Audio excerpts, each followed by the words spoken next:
Marami ngayon ang naintriga sa interview ni Tony Gonzaga Soriano noong naigis niya si Rosmar Tan, isang business owner ng Rosmar brand at TikTokers. Dahil kumikita raw ito ng 5 milyon kada araw, medyo mahina pa raw ito sa bintahan ng kanyang skincare products dahil pumapalo raw ito na sa 13 million a day. Ating pag-usapan kung gaano nga ba kayaman si Rosmar Tan at paano niya ginastos ang kanyang limpak-limpak na kinikita sa kanyang sariling negosyo. Chinismis sa akin si Alex. Ako, alam ka. Kumikita ka daw ng 5M a day. May No, ganon? Yun po yung medyo mahina na ako nun. Mahina May time po yung na- 5M a day. Magkano yung pinakamalakas? Nung may time po na kasagsagan ng sobra-sobrang lakas po, pumapalo po minsan ng 13, ganun, 10 to 13. Opo. Pero kasama po Isang din araw? yung puhunan. 13M? Ilan ang sports car mo na ngayon?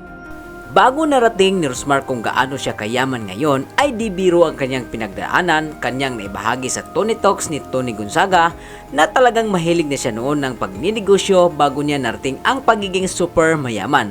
Sa loob lamang ng magdadalawang taon pa lamang, dagdag pa ni Rosmar na ang kanyang pinaghirapan noon sa pagninegosyo ay bumagsak noong kasagsagan ng pandemic. Ang kanyang napagsimulang mga kainan ay sarado dahil sa pandemya. Ngunit patuloy pa rin sa pamimigay at pagtulong si Rosmar sa paniniwalang lahat ng kanyang tulong at pagbibigay kusang babalik sa kanya kung walang hinihiling na kapalit. Kahit ilang bisis bigo si Rosmar sa kanyang mga napagsimulang negosyo, ito ang kanyang naging sandata kung paano siya yumaman ng gusto. Ang kanyang pagkadapa at kabiguan ang siyang nagpalakas sa kanya para lalo pang magsusumikap at dito na siya unti-unting bumabangon at kumikita ng pera noong naisipan niyang mag-promote ng mga skincare products at bago niya ito pinopromote ay kanya muna itong sinusubukan para maipakita ang resulta para paniwalaan.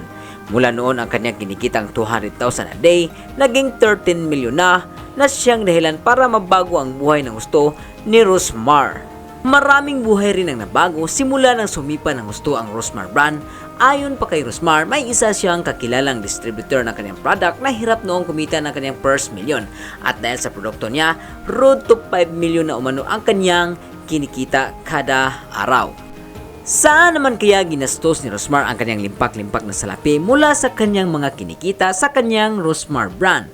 Naibahagi ni Rosmar sa vlogs ni Alex, kapatid ni Tony Gonzaga, na ang kanyang tinitirhang mansyon ngayon ay nagkakahalaga ang manong 45 million pesos. At proud na proud si Rosmar na makabili sila at kanyang mister ng 20 properties gaya ng mga bahay at mga malalaking resort sa iba't ibang lugar na kanilang binili in cash, kaya ayon kay Rosmar na zero utang umano silang mag-asawa.